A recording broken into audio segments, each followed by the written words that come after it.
Welcome to the Peer Specialists and Peer Recovery Supports session, second one. There is a sign-in sheet if you wouldn't mind. My name is Steve Kilburn, and I here this morning heard me introduce Andy O'Brien. I am a pastor, as I'm with Brett, and I'll introduce briefly in a moment. A part of the Addiction Response Ministry.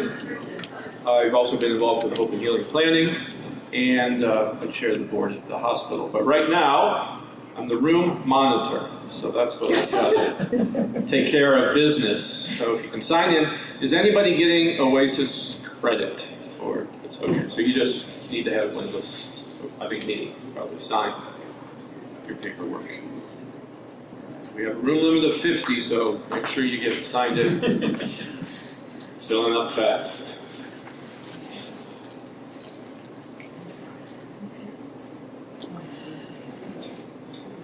How do I look on the show? Good. You know I'm in a commercial. Yeah. I know. Yeah. You look very nice. Yeah. Well, until someone else starts talking, we're on you. So make it worth it. Make it worth it. Yeah. Don't waste any pixels. I just want to let these folks get signed. Yeah, that's fine. That's the magic of editing. Well, that's why 30 minutes of filming me led to a 4-second clip in the commercial. Yep. Were you talking about last year's? Or For the hospital. Oh, for the hospital. I haven't seen it. You don't get out enough. I don't. I'm always making commercials. Yeah, you're making them, not watching them. You look very administrative. And Yeah, that office was such a mock-up. It was just crazy. It always is. It's for It was everything. like 35 people. I had 4 people at one point looking at it.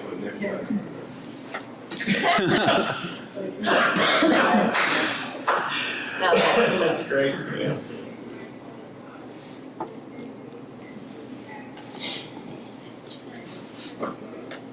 I brought a tie, my own. I didn't understand it, so they had their own. Who did that commercial? Selfishly asking. Yeah, I don't know. Well, some of them were from Pittsburgh, some from New York, and literally, I think the main group that coordinated the whole thing was from LA. Yeah. Yeah, I had a feeling it was out of town. I don't know the name. Yeah. No, that's all right. It was just like, oh no, it was my nephew was just graduating high school. I was going to. Okay. No, that wasn't. Those weren't high school kids.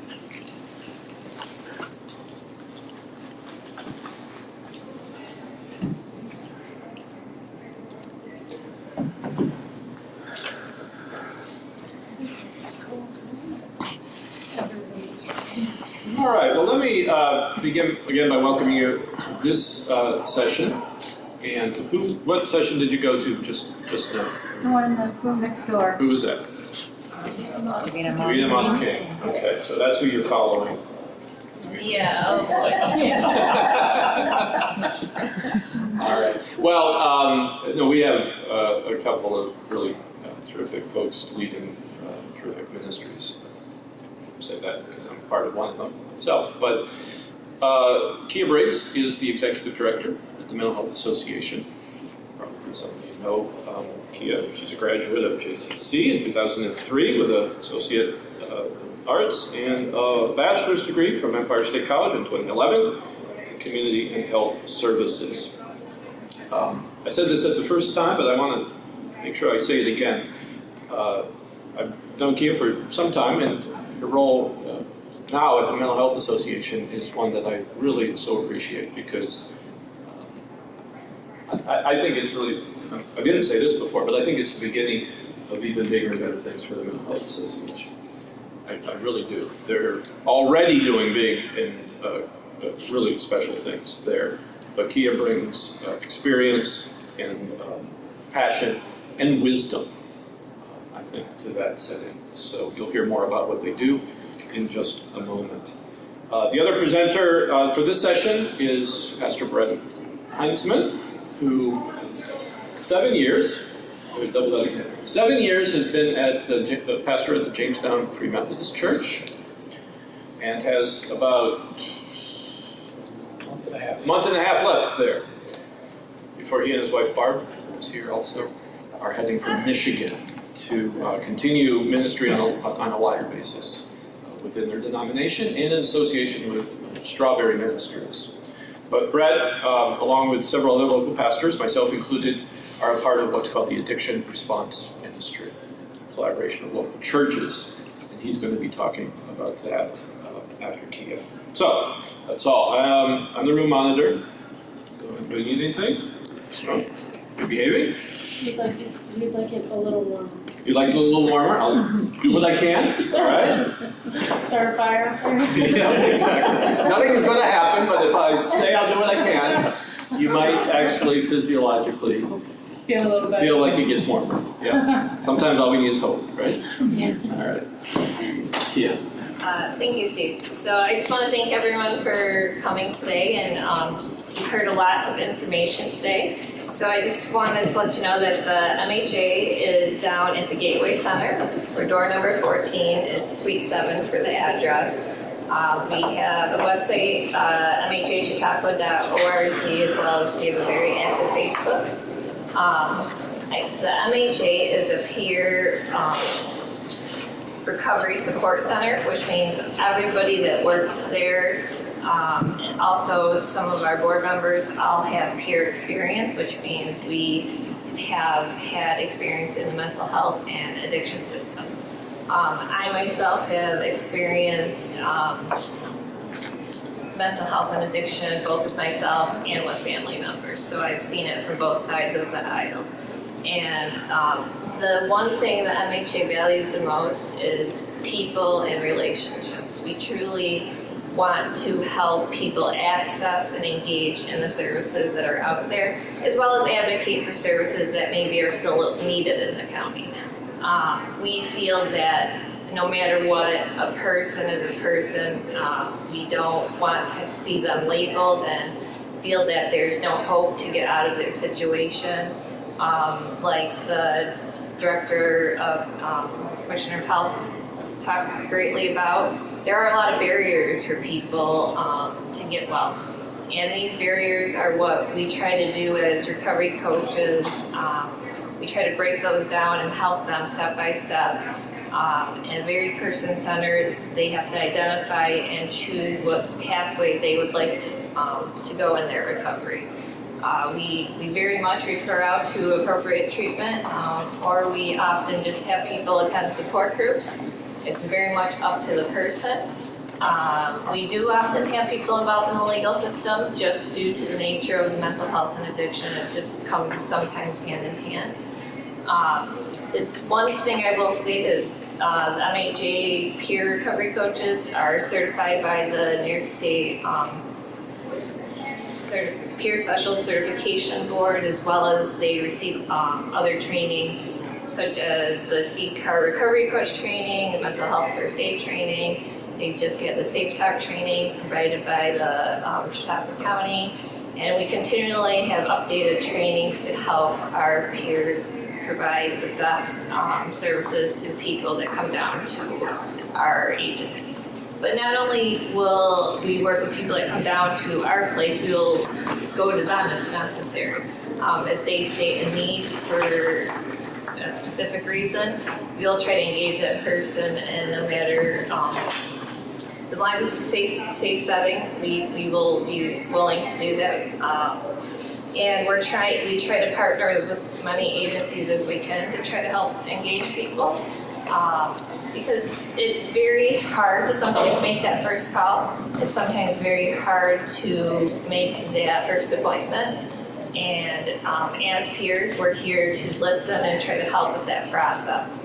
Because we've been there, we can relate to it. Obviously, everybody's story is different. But we can identify with that struggle on making that decision. And we know that it's painful, we know that it can be isolating, and we know that sometimes people are at a point where they don't even feel worthy of the help sometimes. I know for myself, I truly did not ever think I was going to be at this age, be a mother, be around still. You know, I had probably a goal of being gone by the age of 21. So when you truly don't value life, to get someone to engage in all these systems and services can sometimes be hard. So we're trying to be there to provide hope and also work within the community that has all these existing services and supports to have, let that person have the best quality of life they were meant to have. We know that the more we can refer them to support systems, the more likely they are to sustain their recovery. We promote highly the service work and gaining employment or going back to school. We know that sometimes there are barriers put up, like if they have legal consequences and things like that. But we do try to work within what we can to still provide that hope. And we offer a multiple different array of peer support groups, as well as have other people come in and run groups themselves to help provide a different array of services. And one good example I think we have of a peer support group down at our place is the Parents of Angels. We've had two people that were very brave to identify themselves as parents that have lost a child due to the tragic death of addiction and suicide, and they have a group down at our place every Thursday at 6 o'clock. And that's just another example of a peer situation where they're trying to help another peer heal through that process. They're not giving them treatment, but it's the discussion and support that sometimes they might not have. Some of the biggest feedback we get from our participants is they just want someone to listen to them. And we also have a huge barrier with the transportation in our community as well. And often the pain associated with addiction is why we will so often make sure that they get the appropriate professional help or the spiritual help. So that's one reason too why we expose them we have UCAN Chapel or we let people know about other recovery support services like the Addiction Response Ministry, for example. Every peer goes through certain things like a background check and has to abide by a code of conduct, things like that. But truly, the relationship building with a person is what really, I think, gets people to engage in the process of change. We utilize the stages of change to try to get people involved, and we will celebrate milestones. We will celebrate people for doing what people refer to as, we're not going to celebrate what you're doing what you're supposed to be doing, whereas we'll celebrate whether they gain a job, finish treatment, outpatient treatment, or complete a class, whatever they might identify as something as a goal. We try to celebrate that. The more encouragement and support, because they face so much shame and guilt, whether it's been put on themselves or through either other systems, we're really trying to help build them back up so they don't stay in a period of hopelessness and desperateness. And we very much support multiple pathways of recovery. So what works for one person might not work for another person. We very much will refer people to whether it's 12-step programs or Addiction Response Ministry, or whether it's just treatment alone. So it can be totally up to the individual. And for myself, I know that having support, I know I could not have done the things I've done alone.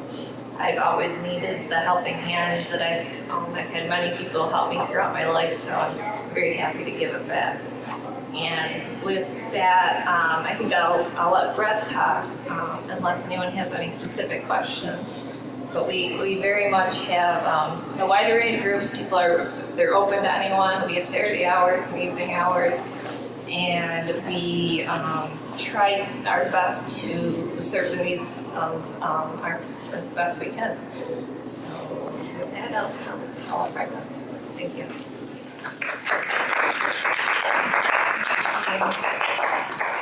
Thank you, Kia, and thank you to MHA for all you do. So again, my name is Brett Heintzman. I'm a pastor at Jamestown Free Methodist Church, and I'm on the team for Addiction Response Ministry. And we formed a little over a year ago. Basically, our mission statement kind of says it all. We're leading leading a Christ-centered response from the unified church in addressing issues of addiction. And so it's been really a great adventure to do that, to first of all come into unity with a number of people in the community, where one church may have been doing this thing and another church doing that thing, to actually bring congregations together and pastors together for a unified response has been, I believe, a really good thing for our community, and it's been a really good thing for the churches that are involved. And I think it's actually brought to light, especially in the whole idea, because we're in a peer support meeting.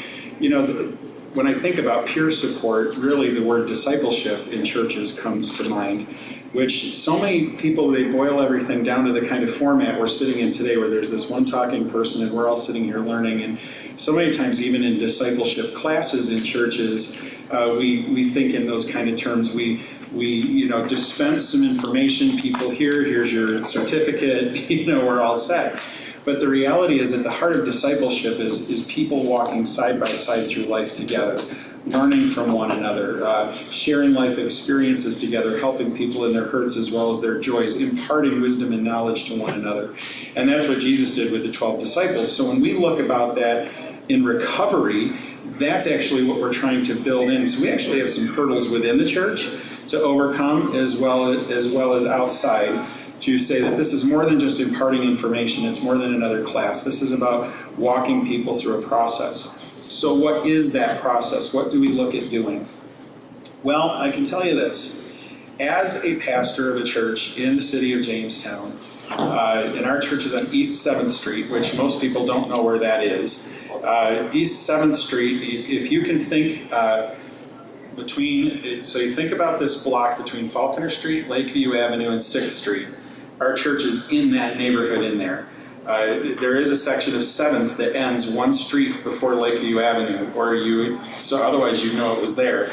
But it's a little neighborhood church. It's been there since the early 1900s. But that neighborhood, as you can imagine now, is very transient. There's a lot of people who get out of jail and they're coming into this neighborhood. There's a lot of turnover in the rental properties in the neighborhood. You'll know that last year there was a shooting right down at Prendergast and 8th, which is just a few blocks away from where our church is. And someone died with a needle in their arm on Falconer Street, 2 blocks from where our church is. So we're in the middle of this. And the one thing that I've come to learn as a pastor, and I came from Fredonia prior, but I grew up in Bustye, so I've spent a good chunk of my life in Chautauqua County, is that my first day in the office, June 27th, 2010, I had the office windows open and heard a mom directly across the street from the church hurling all kinds of 4-letter explicatives at her children. And I realized that the neighborhood was, going to be an interesting thing to navigate. And it wasn't quite like my past experience had been in Fredonia. And so I learned very quickly that family had a lot of pain. And I think that word especially comes to mind when I think about even Andy O'Brien's talk earlier today. He talked about trauma experiences being at the root. Are we really looking at a disease issue? Or are we looking at a trauma issue? Is the disease of trauma the issue? And I can tell you in my experience that almost everyone that I've encountered who, in pastoral counsel, in talking about addiction issues, there is deep, deep pain that has never been dealt with. And if you even think in terms of the slang of painkillers, just think about that phrase for a moment. What is it we're attempting to do with them? Kill the pain. I've sat in the chemical dependency unit at the hospital teaching people there this program, Clean, Sober, and Saved, and when the Word of God is spoken out through Tracy's teaching and we begin to process through it and watch what happens in people, you will watch people who come in with a lot of swagger, like they got it all going on and they don't even know why they're there, immediately begin to soften and then even become disrupted, and you wonder what's happening. And what's happening is the deep pain in their life is exposed. One gentleman told us about how he stood on the edge of a bridge trying to commit suicide, but it went further than that. He finally told us how he was illiterate, he couldn't read or write. And all his life he grew up in church and everyone just told him the simple Sunday school answer, like all you need to do is believe in Jesus more, he'll fix it. He said he never fixed it. So I believe there's a Jesus, I just don't believe there's one for me. I can't even earn enough money throwing garbage bags in the back of a truck to take care of my family. Do you think I want the police at my door taking my kids away from me? Do you think that's what I want for my life? And it's pain. And how do we respond to the pain? This guy just wants it to go away. I had one lady actually tell us that right out in the group one day. She said, I just want to numb the pain. So what we've come to discover and what we know can happen, believe it to be true, is that the gospel, through the power of God, has the capability, the sufficiency is there in the message and in the Word of God and in the person of Jesus Christ and the power of the Holy Spirit to heal the person. But there's a lot of work that has to be done. Because what the 12-step program that we have, which is a rewrite of the 12 steps of AA, Clean, Sober, and Saved, has the 12 steps of God's plan. So like for instance, in step 1, you're very familiar with the program, admitted we were powerless over alcohol, that our lives had become unmanageable. No one's arguing that. That's absolutely true. Step 1 of God's plan says, admitted we were powerless over the sinful nature that separates us from God and enslaves us to sin. Now we have a much bigger issue that deals with all kinds of human ills. You know, the same kind of painful experiences can give way to things like shoplifting. There's just no rehabs for shoplifting, right? But there's rehabs for drugs and alcohol because they take lives, and it's a life-threatening disease. So what we try to see happen with the power of this 12-step program is to walk people through a path of deep inner healing and cleansing that comes by confronting the painful experiences in life. Now that's why we understand, and we've talked in addiction response ministry often about staying in our lane. We know that when someone is first exhibiting active addiction, they're not ready to confront their pain. Sometimes even after facing it for a long time, they're still not ready to confront their pain. I was counseling in my office one day with a gentleman who lives in our neighborhood, and he was sharing with me about his troubles in life, the surface troubles. So the surface troubles are smoking marijuana, was growing it in his house. Finally, someone blew him in because there was a little tiff between he and his friend. The police were there, got someone else in trouble. So it's like, okay. And then we start drilling down. You know, it's like in my talk earlier today, that's the dandelion, but what's the taproot deep down in the ground? So here's how his life began. He's in his living room being held as an infant by mom. Dad pulls a gun and basically threatens to kill mom and the baby, and then he's going to do himself in. At which point mom, wanting to protect him, throws him through the picture window in the living room, breaking the glass out into the front yard. Now he obviously can't remember this event, but he does remember that mom and dad got divorced, and then stepdad came into the picture and began sexually abusing him. Now you want to talk about pain. You know, at this point, this young man, he's getting formed into a person that he doesn't even know what to do with, ends up in his teenage years living on the streets of Jamestown because it's safer than his house. And I didn't know that experience. My home was a wreck, but I didn't have to live on the streets because it was safer than home. So we had to get into the deep pain. So now we find out here's where it is: abuse, confusion, lies spoken over his life, physical harm, mental harm, emotional garbage. It's all there. So we began talking about what the Word of God says, who He is in God, who He can be, the vision for His life, that He can experience healing. And in that process, I invited him to talk to me. I said, okay, let's say you can't speak to stepdad because he's dead now. You know, if you want to someday, I'll sit in. I'll just be here, and you say whatever you need to say to stepdad. He interrupted me, and he said, I could never do that. I would harm you physically. And he's that afraid, and probably rightfully so. He knows. So why does he use marijuana? Is he just a party guy? Does he want to thumb his nose at the law? He's in deep, deep spiritual trouble.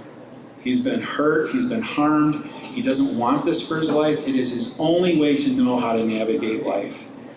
And so through time with him, and this is why this is not, just because we have these 12-step programs doesn't mean in 6 weeks you're going to go through 12 steps and you get your certificate and this is done. It is a walking through life.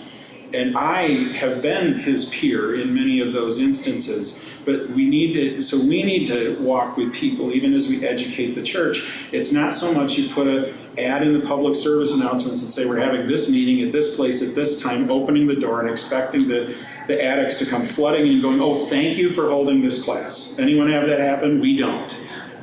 So what we need to do is get into the lives, not be surprised by what we hear, right? And because that's the other thing I love that Tracy Strawberry says in her teaching. She goes, you're no surprise to God, and nor is he mad at you for this. He's provided the way out, and that's what he's here to show you. You're no surprise to him. He already knows it all.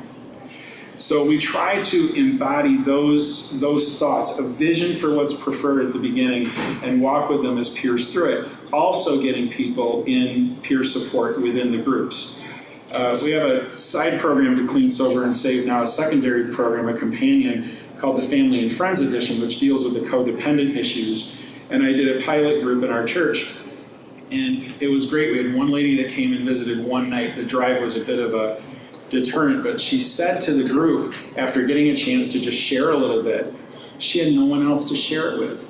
She hears all these people in her comfy little social circles that have these tiny little life issues. Like one lady one day was complaining that her yarn knotted while she was crocheting and had to tear out a whole row, and how devastating that was. And this lady's like, my kid's living in the back of his car. My daughter was clean for 4 years and now she's relapsed again, is going to lose her child, and you're worried about a row of crocheting. She wanted to like slug her, right? Because she's dealing with this awful pain. But when she was in a room full of peers, she could finally say what had been bottled up and pressed down inside for so long. So we're trying to provide an environment where people can share, an environment where the power of God through the gospel comes in and invites people to seek the cleansing for their heart and soul and walk through that process together.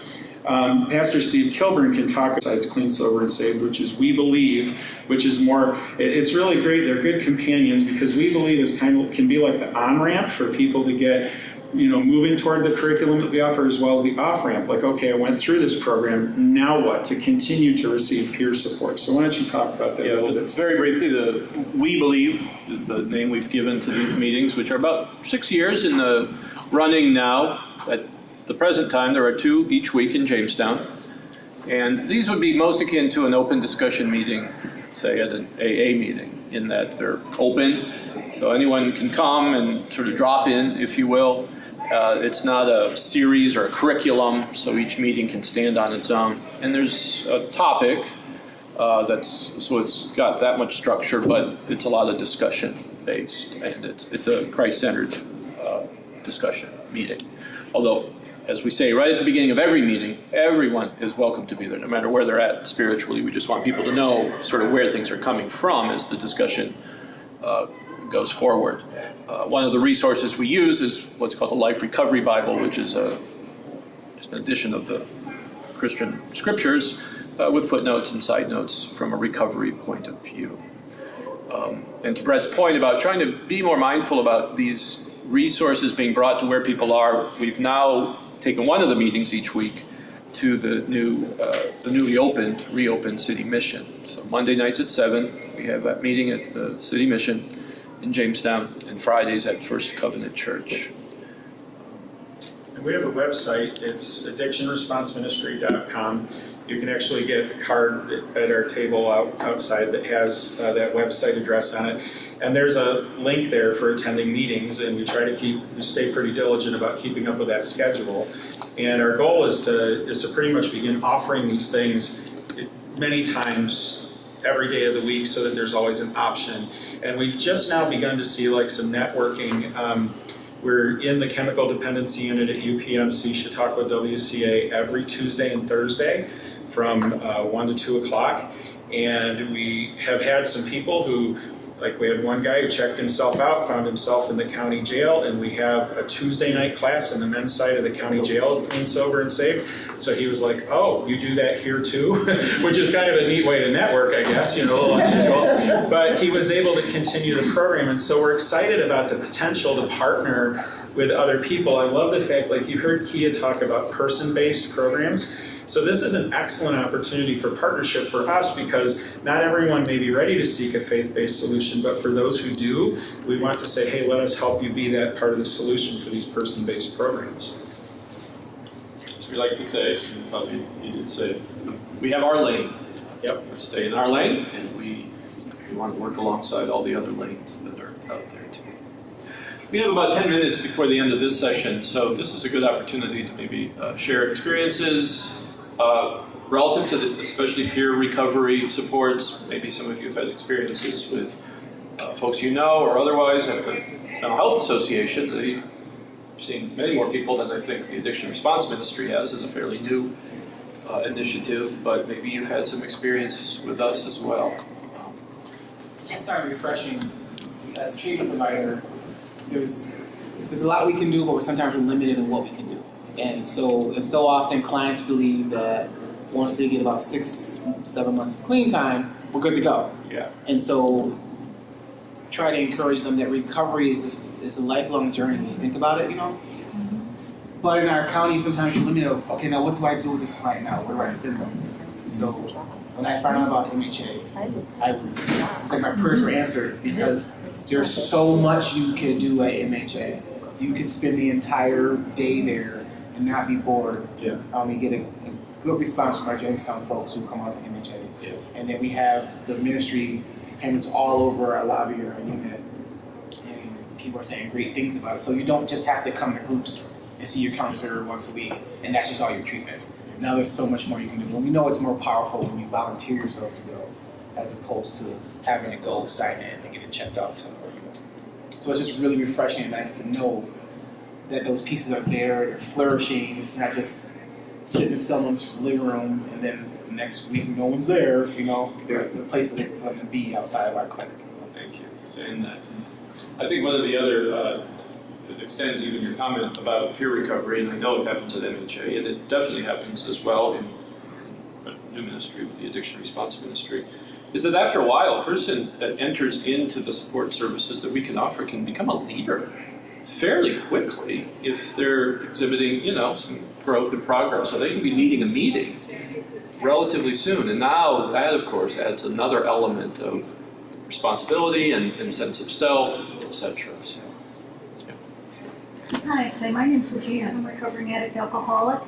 And I was 3 years into my clean and sober lifestyle before my traumatic childhood come out like a shaken can of pop. I had no idea I had issues. And I just think it's so great that we've identified that trauma is generally one of those root causes. Because once you identify the root cause, it's much easier to find the methods that work. And I like your philosophy where there's many paths to the same destination. I got clean and sober through AA. They saved my life. God brought me to AA. AA brought me back to God. I just think it's so great that there's many paths for people because we don't all want to take the same one. We very much try to listen to the individual because we know that when it's dictated, there's no investment, there's no, not always going to be followed through, and truly try to inspire that hope and know that, hey, we don't know all the answers, we're not experts, but we can just be there to help along the way. I'm so grateful there were people to share their hope with me when I had none, and now that I've got hope to share, that is my passion. the story of a life is uniquely powerful, isn't it? You can argue, people do, right, Brett? People argue with theological matters. You can't argue with a changed life. And like peer recovery, I think when somebody's paired up with somebody who's lived through, maybe not identical, but similar circumstances, it is so powerful. So it's like a relief. Sure. It's a relief. Somebody who's been through it can help you get through it. Right. You can't really argue with a changed life. It's its own powerful testimony. I'm happy to argue theology, but that's other comments, thoughts, experiences with peer recovery, how that might play into what you do?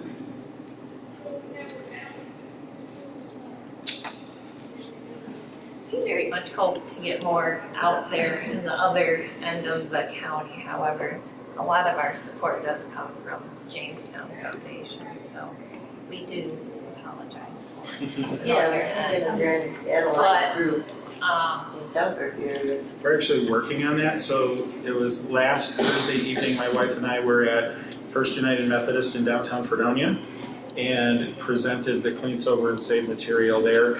And it's amazing because some connections are beginning to get knit together because there's a group that has now formed that want to do a unified ministry in Gowanda out of the Love in the Name of Christ chapter. And their chairman of their board is on the staff at the United Methodist Church in Fredonia, how we made the connection. He's interested in, like, we understand the divide in the county. It's always been there. I don't know it's going away tomorrow. There's north and south. And so our team has talked about we should have a team to partner with us in the North County, and I think the beginnings of that are beginning to show. So we're hoping that we can have a presence, like we already have a church that partners with us in Silver Creek, and so we're hoping to have some partners in the North County, like Park United Methodist Church in Sinclairville is already on board with using some of these materials, and then the presence in the South County. So we're hoping to build a county-wide network. Because it recently went to a few Sundays at Pillar of Fire, Yes. and they had your materials, and I was like really drawn to them. Yeah, Pastor Jeff is a dear friend of mine, and that church is absolutely committed to recovery. That whole community built there is largely a number of people who are in recovery, have come through recovery. Pastor Jeff has an amazing story of his own, and that church right now, has a like, I think I might misspeak a little bit, forgive me for that, but I think it's like a 16-week intensive that walks people through the 12 steps that they're doing. Yeah. And so they're highly committed to that. Because Thursday night, right? Yeah, I believe so. Yeah. So there, we've talked with him, but it's kind of like a sidebar to what we do, but certainly in the collaboration. Yeah, Yeah. great people. Yeah. I wondered how that was working, and then I see here. I think too, it's always important to remember too, as peers, that we have a voice, and to share our experience, to know that never will services ever be perfect in this area, but when there is a need, to help identify it, because sometimes there is a gap in certain systems. So we try the best we can to help fulfill that gap with engagement and things like that, because of certain regulations or whatever it might be, or waiting lists. People don't truly understand why things can sometimes take so long. So one thing we value at MHA is that we can be fast and flexible and responsive, and try to have some evening and Saturday hours, but it's definitely something that's hard to do and hard to maintain for many agencies or many response ministries, because you're relying sometimes on volunteers and people that so to stay committed to some service work, whatever it may be, whatever program it may be. We value just whatever lane that might be, and especially as a coach, because we're fully trying to get someone to be self-sufficient and really value their life and have a quality of life that they deserve. You guys shared that the surrounding community is a little, a little socio-economic, lower socioeconomic. The church that Brett pastors, Yeah, how are you engaging the local community?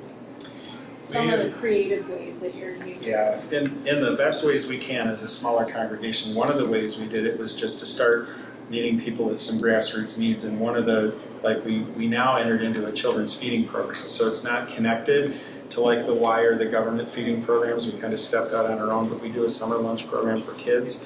And so we had a average attendance of 37 per day over last year during the summer. So now sometimes the adults that care for these kids come, sometimes they don't. Amazingly enough, like we had some kids come and say, well, whoever, I think they called them mom and dad, but whoever was in the house said, just go there, it's a safe place. but would never come with them, but would send their kids. So we've been introduced to some of the adults though, and unlike other feeding programs that are only for the kids, we've tried to engage families to say, if we want to provide dignity, sit down and eat with your family. If you want to just help by maybe bussing your kid's table when you're done, that's enough for us, and just, help take care of the place, and we'll be glad to have you sit down and eat with your family, which has actually engaged some adults. The measure for most churches is, well, did we get them to attend? That's not our measure. The measure for us is, did we have a voice? Did we provide a need? Are we able to speak into their life? And so we also now do a Wednesday night program where we've got a number of families from the community come every Wednesday night, 3 Wednesday nights out of the month. We call it Family Meal and Ministry Night.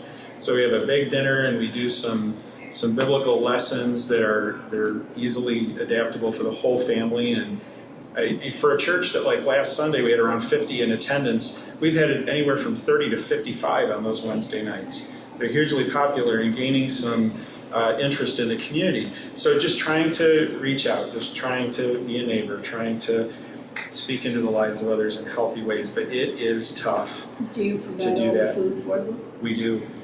Say, I've got an issue that's problematic for many of our program participants, and that's childcare, so they can attend classes. Is that anything your guys would be able Well, to? it's certainly something we're familiar with. I mean, Yeah, there's we're That following is our the same biggest problem. no call, no show, is there's nobody to take care of our kids Yeah. while we make it. We've got women coming in with their kids to do the pee test. That's not something we want your child to witness, and we've not, don't allow that anymore.